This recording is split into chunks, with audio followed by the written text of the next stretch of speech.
I hope you like my new cover art. I just did Spotify Wrapped. Oh, it was so clean. My cover art is actually one of the pictures that I took of it. Can't wait for you guys to see it. So, yeah. And now we're going to get to the book. We left off at the chapter 15. Wow. Clay didn't want to watch, but he knew that if he might have to fight Peril one day, he should study her technique. He glanced up at the distant figures of Tsunami and Starflight.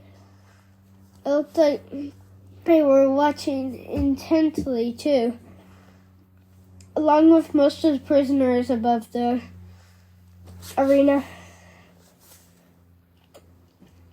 When the Skyvan guard stood in the center of the arena and clapped his wings thunderously until the audience was quiet, he bowed to the Queen and announced, "At the Four Winds, Horizon the Sandwing, formerly and unwisely a soldier in Blaze's army, has been challenged to a match with the Queen's champion, Peril. Claws up, fire ready, fight!"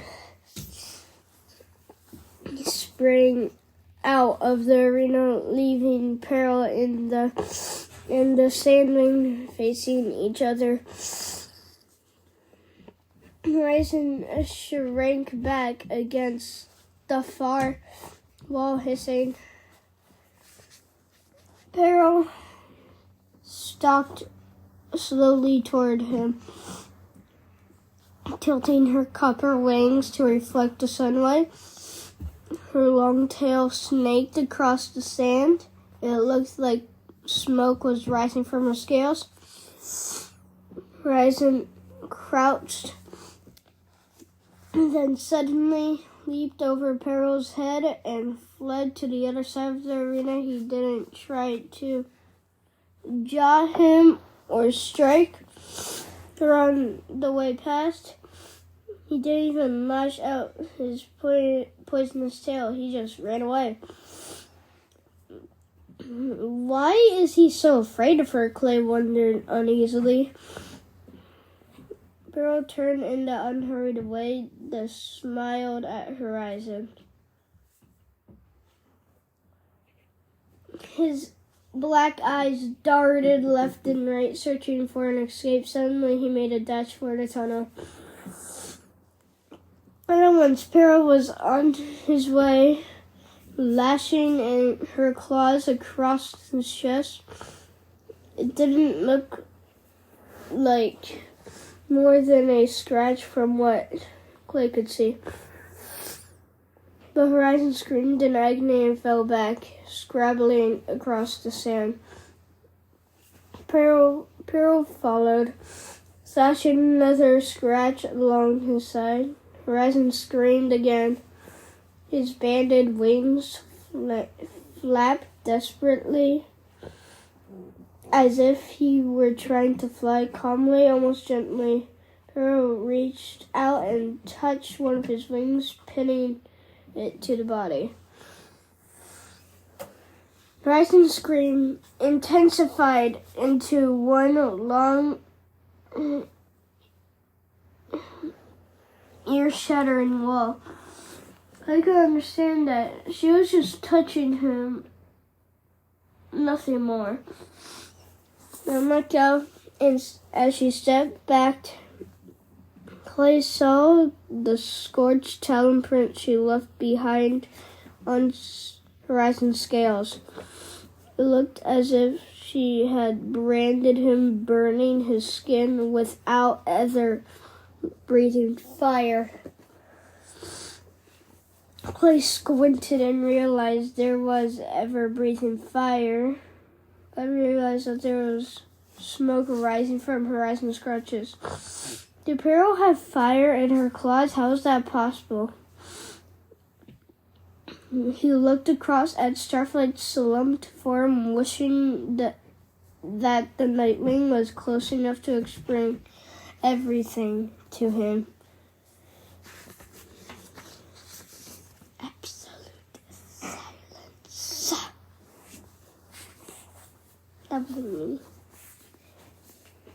Suddenly, Horizon attacked. He flung himself at Pearl, slashing at her eye, jabbing his tail at the heart. Pearl whirled, avoiding his claws, and knocked him to the sand. His barbed tail bounced off her scales with a spark like a miniature lightning,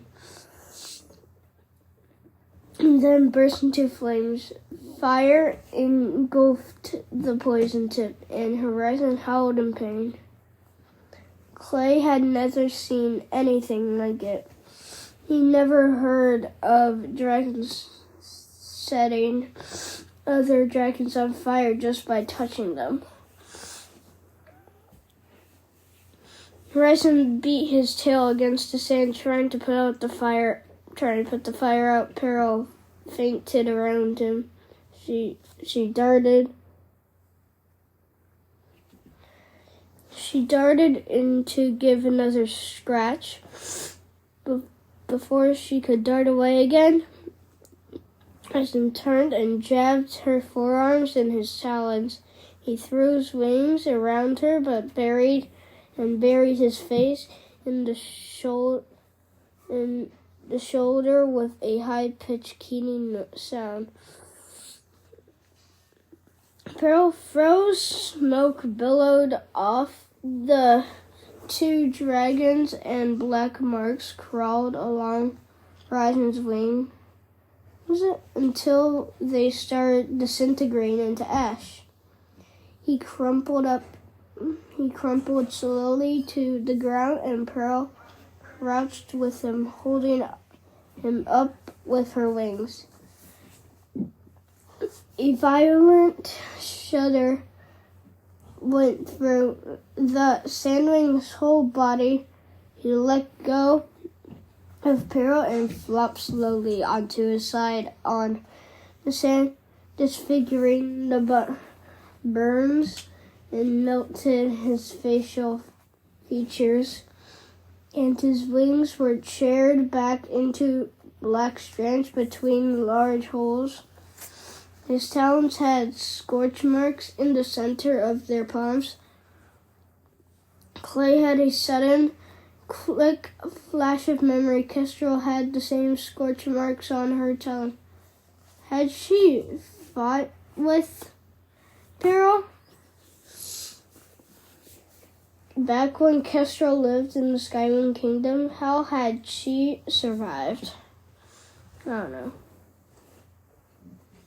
Pearl stood up, looking down at the dead Sandwing. A disappointed murmur was starting to put around the stadium. Her copper wings wavered, and she turned to glance up at Queen Scarlet. The Queen sighed and stood up. "Well, that was boring," she said. She raised her voice to address all of the prisoners. "I hope some of you up there are braver than this pathetic creature." Clay had never felt less brave. Pearl was clearly a whole new category of monster. If Horizon couldn't beat her, perhaps forcing a quick death, even a horrible one, was still a better choice than being killed slowly for the Queen's entertainment. "Don't worry," the Queen said to the crowd, shaking out her wings. "We have a special treat tomorrow. Something we've never seen before. Hopefully this time someone will at least try to amuse me." Unlike some dragons, Queen Scarlet gave Horizon's body a stern glare, turning her frown on Peril as well. Peril bowed her head and stared at the sand. "Dismiss," said the queen with a wave of one talon. She turned and slipped away. Clay leaned out as far as he dared, watching Glory sleep while the soldiers rolled her back into the tunnels. Maybe she was drugged. Maybe the queen had treated her somehow. Maybe she was sick, or there was something else terribly wrong. We're almost at chapter 16. This is the last page, so chapter 16. He didn't know who to worry about more, Glory, Sunny, who was still missing, or Starflight, who might be thrown into battle tomorrow. Was that what the queen meant by something we've never seen before? Starflight was good at maps, dates, and facts and tests, but his claw-to-claw combat skills were tragic. Clay wasn't at all sure that Starflight could survive the arena. Oh, and here we go! Chapter 16. Can't believe we're already here. This is... I wish I could post a Spotify Unwrapped video. It's pretty cool. But here we go. As the sun began to sink below the mountains, Clay dozed off, still worrying about his friends. He woke up to the smell of burnt prey and the growling of his stomach. 2 of the moons were high overhead, while the third was a dim ivory blue glowing behind a distant peak. His eyes were finally starting to adjust to the bigness of everything. This view was just about the opposite of what he'd grown up with under the mountain. Clay twisted his head toward the smell of prey behind him and nearly toppled over the ledge in surprise. Peril was perched on the far side of his stone platform with her tail tucked around her legs and wings, folded in as if she were trying to make herself as small as possible. Even so, there was only about the length of a dragon tail between them, and Clay could clearly feel the burning heat coming off her scales. It wasn't a warm, basking heat like Sunny and Dune had. It felt like standing too close to an erupting volcano. "Oh, good. Finally," she said. She nodded at a lump of meat on the rock between them. "I brought you something." Just like 2 more minutes left.